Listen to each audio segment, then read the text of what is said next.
Today's date is April 29th, 2025. It is Sarai and I's 9th anniversary. What seemed like 2 weeks worth of 9 years that has flown by quicker than I would have anticipated when we first got together. Wanted to make a video kind of recapping everything since we first got married. And I was recently going through all of the stuff on our external hard drive, trying to get all of our pictures in one spot or just make sure everything was backed up onto the device. And when our anniversary was coming up, I remembered that I did an interview with her at Shepherd that when we were in tech school, I probably should have been paying attention in class, but I wrote over 50 some odd questions for this interview, and some of them were, like pick ones, like would you rather have beef or chicken for the rest of your life? That was one of them. And one funny answer she gave was that she said it's steak beef, and then so she chose beef. But I remembered a few questions in there that were kind of long-term questions in terms of how far do you want apart? Do you want kids?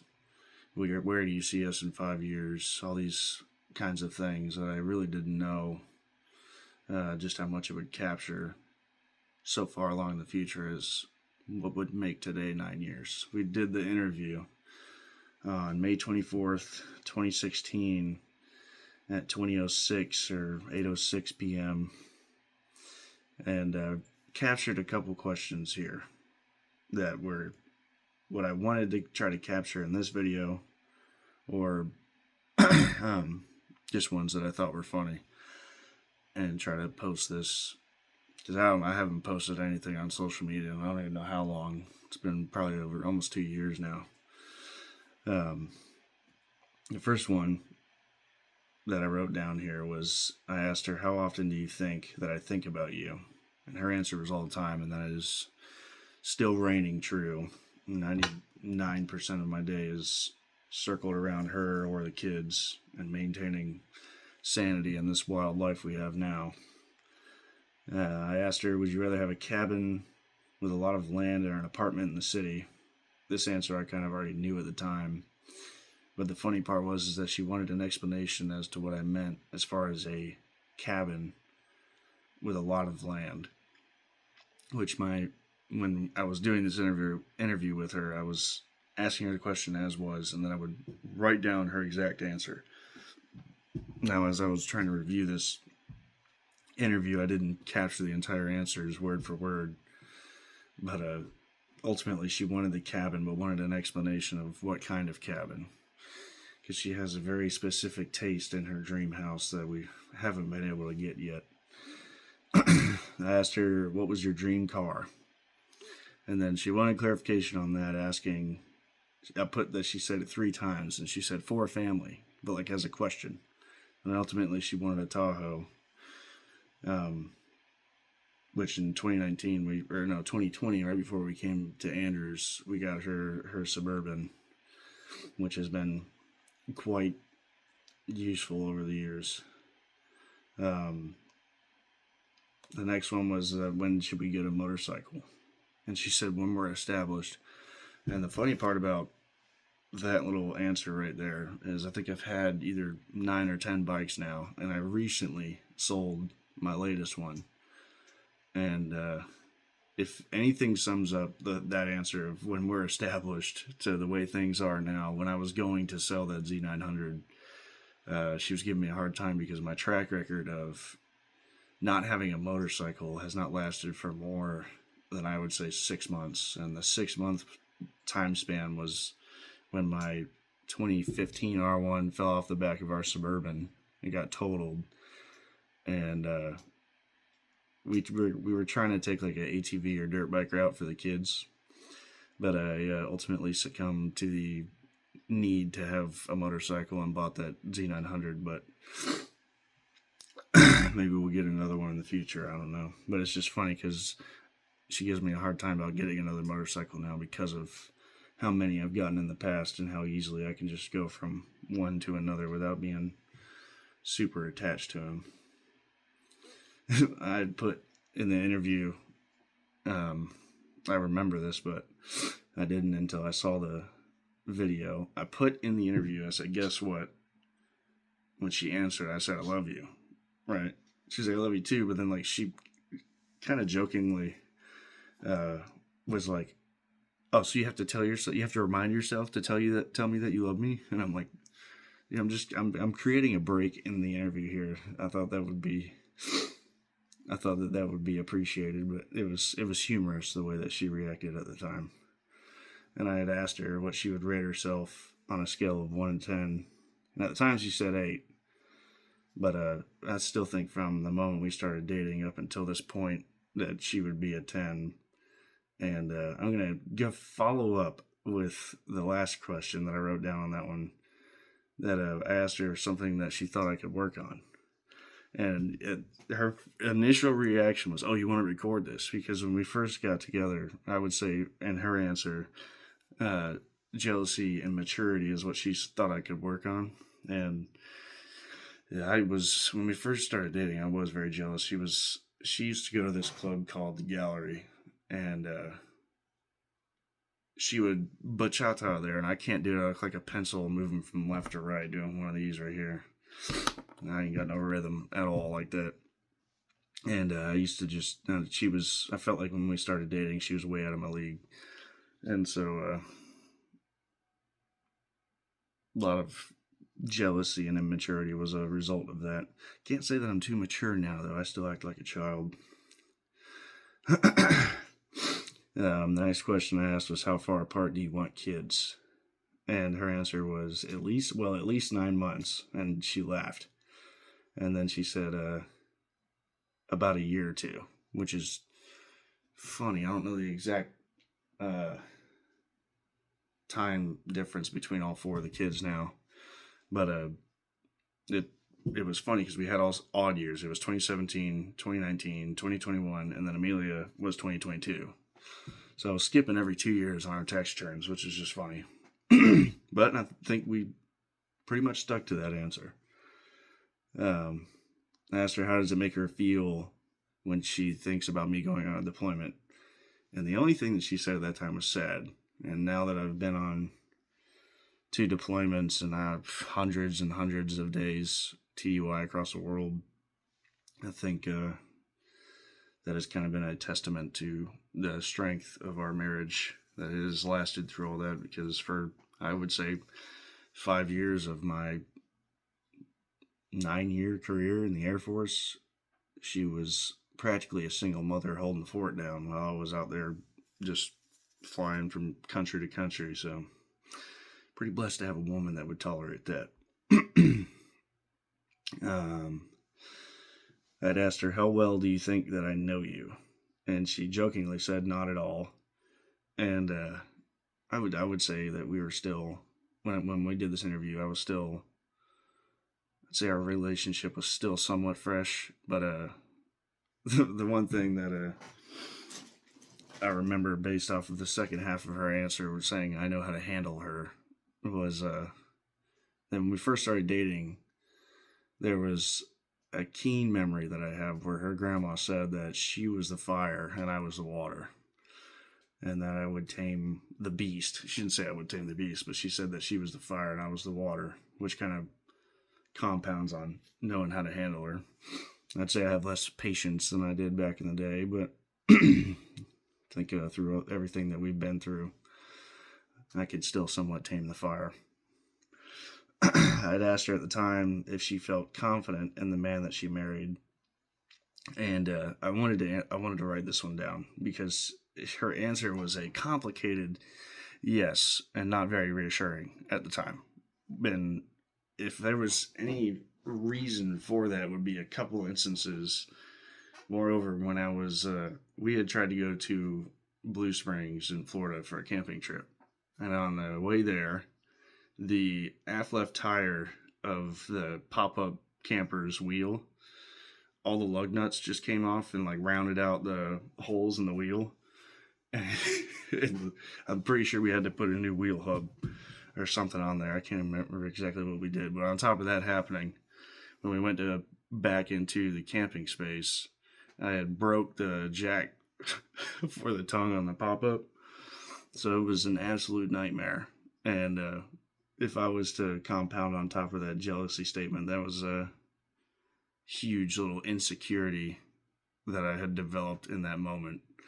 But I would think that since then I've, I guess, turned into more of a man that she can rely on. At least I hope she can fix every problem that we have in our house. And I just rebuilt the engine in her Suburban from the camshaft out, which I never thought I'd be able to do when I did this interview. Definitely wasn't crossing my mind.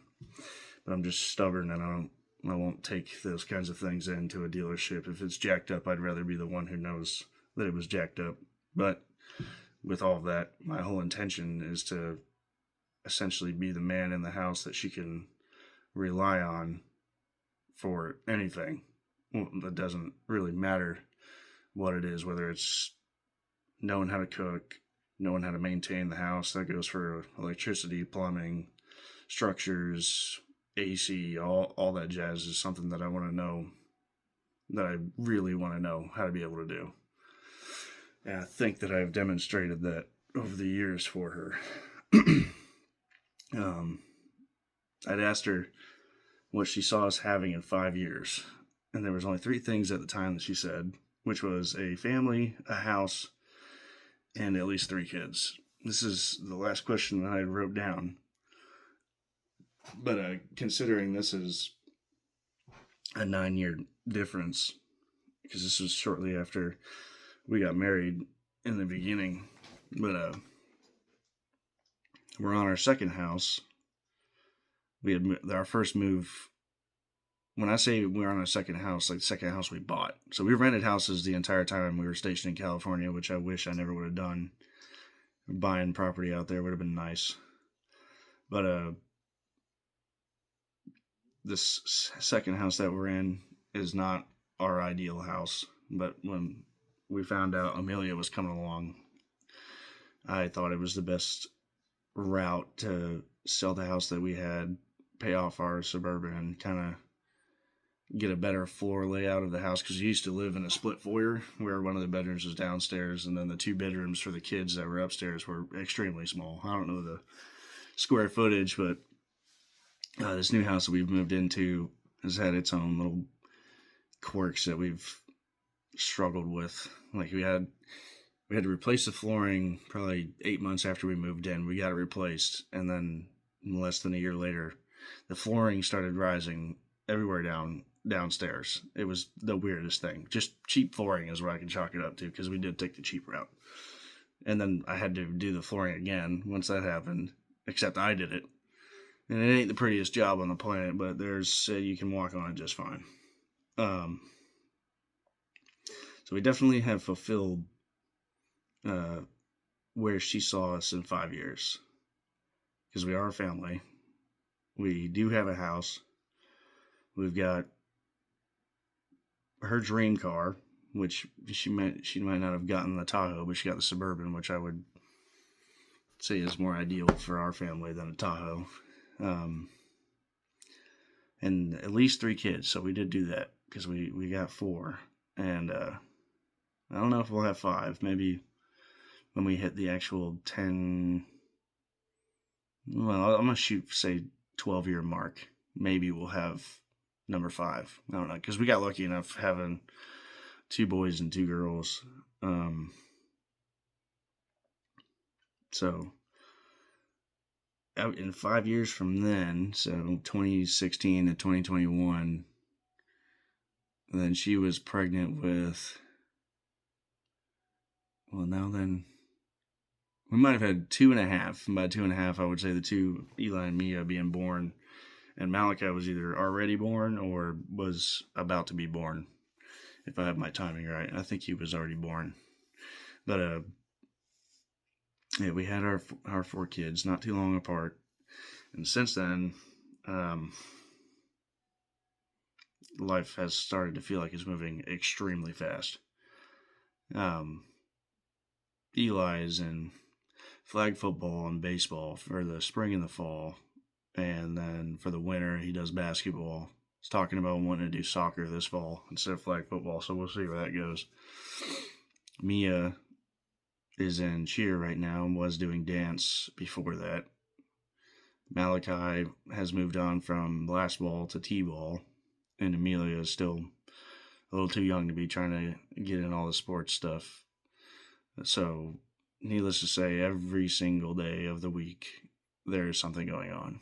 Whether it's any of the the baseball, the t-ball, because I coach, well, I assistant coaching his baseball team. I'm the second assistant coach. I'm on the bottom of the food chain on that one.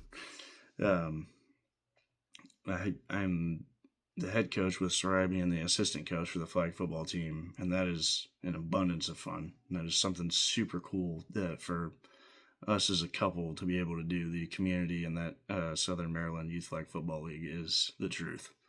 And that is something that I have had a lot of fun doing. Sarai's coaching their t-ball team. She assists in coaching the cheer team. Never growing up with any sisters and then trying to figure out how to do all this cheering stuff is something that I'm trying to figure out how to be the best. I don't know. I guess external aid for Mia in terms of helping her remember what the cheer is or the dance that goes with the cheer. And then I'm not sure if I already said it or not, but Sarai is the head coach with the spouse of Eli's baseball team. So that the spouse and Sarai are the coaches for the t-ball team. So we are not necessarily just taking the kids to practice. We have to plan and execute these practices, and we're on the field during the games, which normally results in, I would say, 2 to 3 of the other kids roaming around, just hopefully not getting into too much trouble, or we got other parents watching them.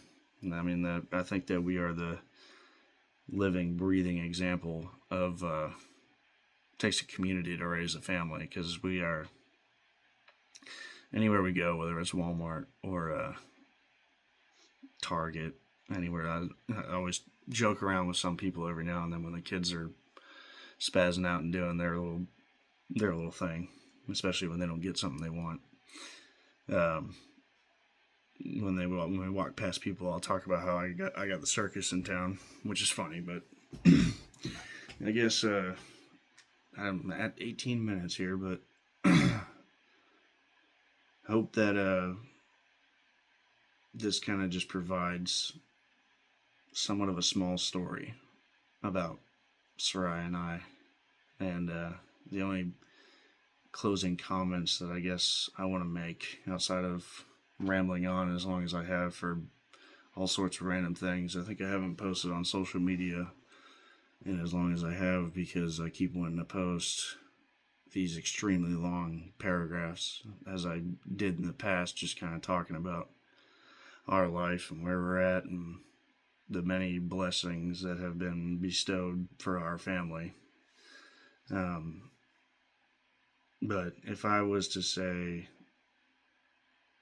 that I expected to be this lucky in life, to kind of slip and fall into this relationship, into this career in the Air Force with Sarai as my spouse, if you would ask me if that was how things were going to go down in 2012 or 2013 when I was in high school, I definitely would not have expected to tell you that I would have 4 kids by the time I was 30 and done as much as I have in my career, and many of the things that I have been able to get done, I would not have been able to get done if it wasn't for me having Sarai by my side. I have watched this woman develop over the years, and having 4 kids in a span of 5 years, and dealing with my career of extensive travel, missing family, just being stuck away from her family in Florida or mine in Tennessee. I don't think that there is a lot of women out there that would be able to handle this type of family lifestyle as well as Soraya has. The strength and love this woman is capable of providing is something that I try not to take for granted. And I try to make her life as easy as possible, whether it's just keeping the house clean or taking care of the vehicles and all that jazz, cooking some good meals. I've tried to learn as many Thai recipes as possible. If we were living in Florida, I think I would be a pretty good Thai chef because I'd be spending a whole lot of time in her grandma's restaurant, if not trying to help out.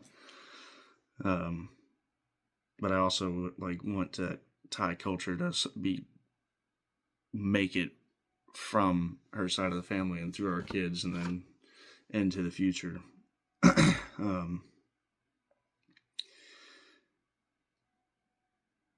One other random kind of tidbit is I never really listened to country music when Soraya and I first got together, but there's a lot of songs that I listen to that kind of make me think about either my relationship with Soraya or just the lifestyle we have with the kids.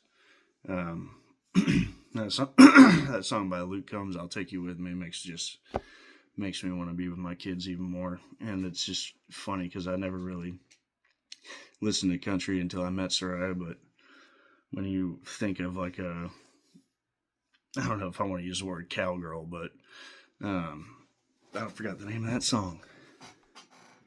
And I don't know if it was "Any Man of Mine" or something like that, about dragging his butt to church. I would say that she's pretty good at getting me out of bed when I need to go to church and I'm just being too lazy about it. That's something that I can appreciate in a woman, because our marriage has been sealed in the temple, and that is something that I'm extremely thankful for, and I don't think we'll ever collapse this relationship. I think even though we've had our little squabbles and we have our moments where we go back and forth for what seems like all day, the big ticket item that I think both of us are good at is just being able to work through those without actually driving each other too far away from each other, if that makes sense. I'm just gonna leave this much longer than I thought video proclaiming my love for the woman named Soraya that I met in high school, started dating in 2015, married in 2016, and still continue that marriage today on April 29th in 2025, marking 9 years.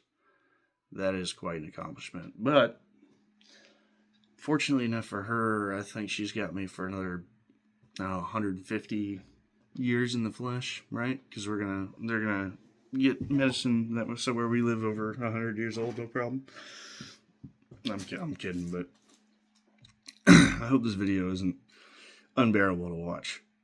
And I feel like 23 minutes is gonna be hard for her to sit there, and she's gonna be like, "You made that video way too long," because I don't feel like I could keep her that long for something like this. Maybe I will. I don't know. If she makes it to the end, then we'll see either she appreciated the ending the way I did it, or she's going to say, "You were right. You made it way too long." But, yeah, we'll see what we can do. Tomorrow we got some plans for brunch, and a little anniversary gift should get here. Amazon has been slacking on me.